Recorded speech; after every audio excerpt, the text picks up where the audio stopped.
रूस के खिलाफ प्रतिबंधों से जुड़े बिल को ट्रंप की मंजूरी। अगले हफ्ते संसद में voting. Iran US tension latest update. ईरानी विदेश मंत्रालय ने कहा कि ईरान के संविधान में निहित सिद्धांतों के अनुरूप इस्लामी गणराज्य शांतिपूर्ण विरोध प्रदर्शनों को स्वीकार करता है और कानून के दायरे में जनता की वैध मांगों को पूरा करने में कोई कोर कसर नहीं छोड़ता। तेहरान और वॉशिंगटन के बीच तनाव एक बार फिर चरम पर पहुंच गया है। ईरान के विदेश मंत्रालय ने अमेरिकी अधिकारियों के उन बयानों की कड़ी निंदा की है जिन्हें वो ईरान के आंतरिक मामलों में हस्तक्षेपपूर्ण और भ्रामक करार देता है। ईरान का कहना है कि ये टिप्पणियां वॉशिंगटन की लंबे समय से चली आ रही शत्रुता का हिस्सा हैं, जिनका मकसद देश में अशांति और हिंसा भड़काना है।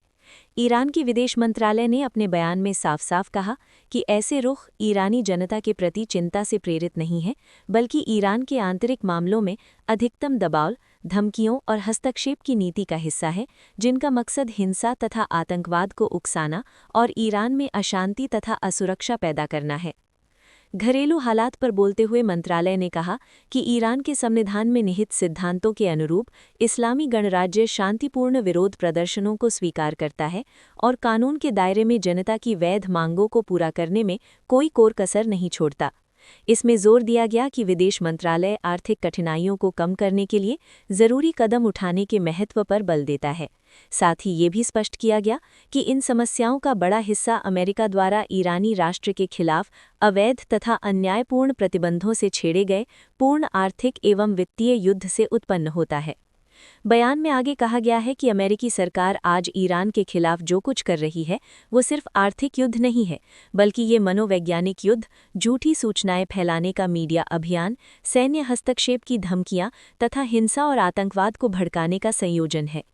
इन कार्यवाहियों को संयुक्त राष्ट्र चार्टर के सिद्धांतों, अंतर्राष्ट्रीय कानून के अनिवार्य नियमों तथा अंतर्राष्ट्रीय मानवाधिकार व्यवस्था की मूल नींव के स्पष्ट उल्लंघन के रूप में चिन्हित किया गया। इस दौरान विदेश मंत्रालय ने अमेरिका की ईरान विरोधी दुश्मनी और हस्तक्षेप के लंबे इतिहास का जिक्र किया, जिसमें 1953 का तख्तापलट, इराक युद्ध में बाथवादी शासन का समर्थन, जून 2025 के हमले में ज़ायोनी शासन की भागीदारी और अवैध प्रतिबंध शामिल हैं। मंत्रालय ने जोर दिया कि अंतर्राष्ट्रीय समुदाय अमेरिका के एकतरफा आर्थिक प्रतिबंधों की अवैध व अमानवीय प्रकृति पर ध्यान दे, क्योंकि ये ईरानियों के मानवाधिकार, आजीविका और दैनिक जीवन को सीधे निशाना बनाते हैं तथा मानवता के खिलाफ अपराध हैं।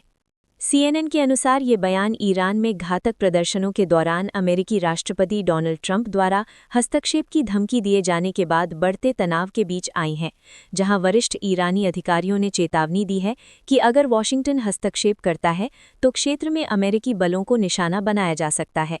शुक्रवार को ट्रूथ सोशल पर एक पोस्ट में ट्रंप ने संभावित अमेरिकी कार्यवाही की चेतावनी देते हुए लिखा कि अगर ईरान शांतिपूर्ण प्रदर्शनकारियों पर गोलियां चलाता है और उन्हें बेरहमी से मारता है, जो उसकी आदत है, तो अमेरिका उनकी मदद के लिए आएगा। इसके लिए हम पूरी तरह से तैयार हैं।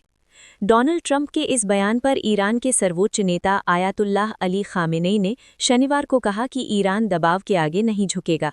उन्होंने कहा कि हम उनके सामने नहीं झुकेंगे। ईश्वर पर भरोसा और जनता के समर्थन पर विश्वास रखते हुए हम दुश्मन को घुटने टेकने पर मजबूर कर देंगे।